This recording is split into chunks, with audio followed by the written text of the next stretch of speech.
Olá, vamos ver agora 15 questões com respostas sobre a Revolução Francesa. Esse é um exercício que está disponível no site indagação.com.br.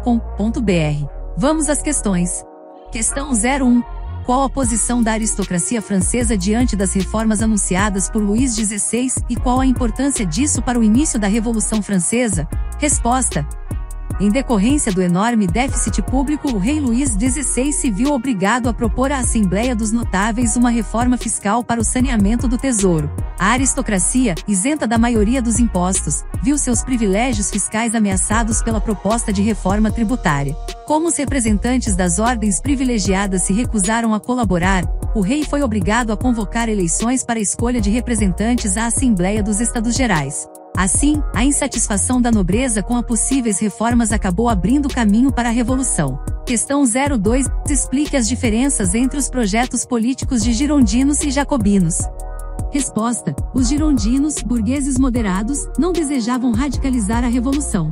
Queriam mantê-la nos limites das reformas implementadas pela Constituição de 1791, sem eliminar a monarquia constitucional. Os jacobinos, ao contrário, queriam expandir a Revolução, acabar com a monarquia e instaurar a República, elaborar uma nova Constituição, que atacaria os privilégios dos ricos, e fazer concessões sociais mais profundas aos despossuídos.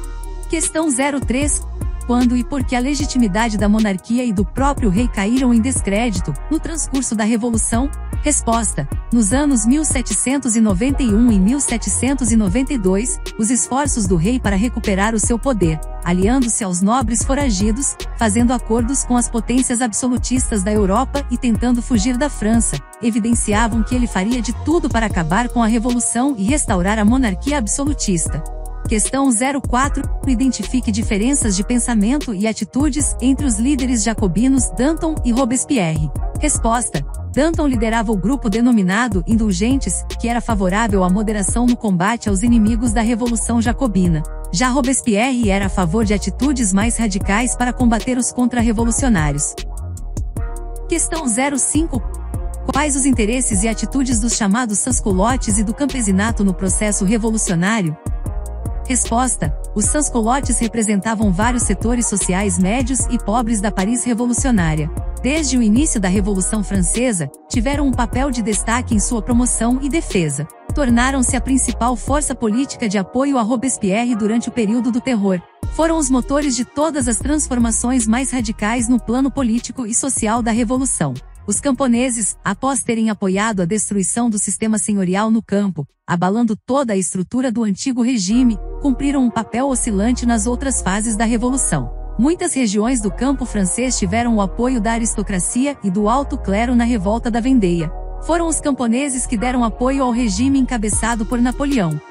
Questão 06. Identifique o projeto político mais radical dentre os surgidos ao longo da Revolução. Justifique.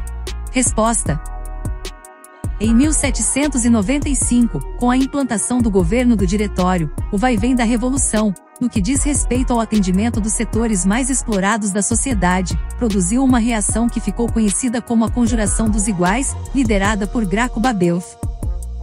Foi a primeira manifestação de um projeto de caráter socialista, que defende o fim da propriedade privada e a reforma agrária radical, antecipando-se aos futuros movimentos socialistas e comunistas da Europa e do mundo. Questão 07. Caracterize o papel do governo de Napoleão Bonaparte na tentativa de consolidar internamente e expandir externamente a Revolução Francesa. Resposta. Para consolidar internamente o caráter burguês da Revolução Francesa, Napoleão atuou em 3 frentes: política, administrativa e econômica. Na política, agiu contra qualquer forma de ação que permitisse aos trabalhadores promover manifestações ou agitações e estabeleceu o Código Civil, o que regulava a propriedade privada e a igualdade de todos perante a lei. Nas frentes administrativa e econômica, criou o Banco da França, regulamentou a emissão de moedas e incentivou a produção. Com Napoleão Bonaparte, a França deixou de ser revolucionária e tornou-se um Estado burguês. Para garantir a permanência desse novo Estado, Napoleão Bonaparte procurou exportar os ideais burgueses à revolução a outras nações absolutistas, procurando eliminar qualquer tentativa de restauração dos Bourbons no trono da França, e ao mesmo tempo, consolidar economicamente o país no contexto europeu. Questão 08. Numa visão de conjunto, qual foi a campanha militar que fragilizou irremediavelmente o exército napoleônico?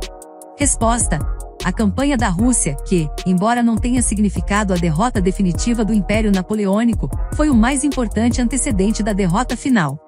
Questão 09. Qual a principal atribuição da Santa Aliança instituída no Congresso de Viena? Resposta: o princípio ou direito de intervenção, proposto pela representante austríaca, Metternich, pelo qual as monarquias absolutistas assumiam a tarefa de reprimir revoluções liberais na Europa ou rebeliões emancipatórias nas colônias. Questão 10. Embora marcada pela emergência de diversos projetos políticos e sociais, não raro opostos entre si, a Revolução Francesa é considerada por historiadores como uma revolução burguesa. Avalie essa interpretação. Resposta: é válido concordar com essa afirmativa dos historiadores. Essa afirmação é correta, pois, ao findar o longo processo revolucionário, a burguesia tornava-se a camada social dominante politicamente. Afinal, o voto censitário, introduzido pela Constituição de 1791, foi restabelecido durante a reação termidoriana e confirmado no período napoleônico.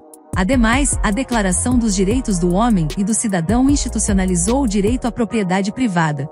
Finalmente, ao assumir o controle do Estado francês, a burguesia destruiu o antigo regime, eliminou os direitos e privilégios feudais, estabeleceu a igualdade das pessoas perante a lei e criou instituições. Questão 11. Descreva a situação econômica da França antes da convocação dos Estados Gerais.